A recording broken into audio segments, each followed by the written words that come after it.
How to buy Bitcoin on crypto.com app for beginners.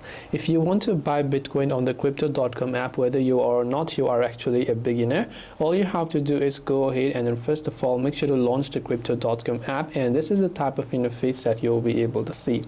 Now when you see this interface, what you have to do is you can see the trade icon from the top after your login, so just tap on the trade option, and at the bottom you'll find two options to either buy or sell. Since in this case we are trying to learn to buy our certain Bitcoin or any of the cryptocurrency, just tap on the buy button. On the next page you have to select which cryptocurrency it is that you would like to buy. So if you want to buy Bitcoin, simply search for Bitcoin and tap on it. Then after that you simply have to enter the amount of Bitcoin that you have, make sure that you have got enough funds in your account, then confirm the transaction to be able to purchase that Bitcoin.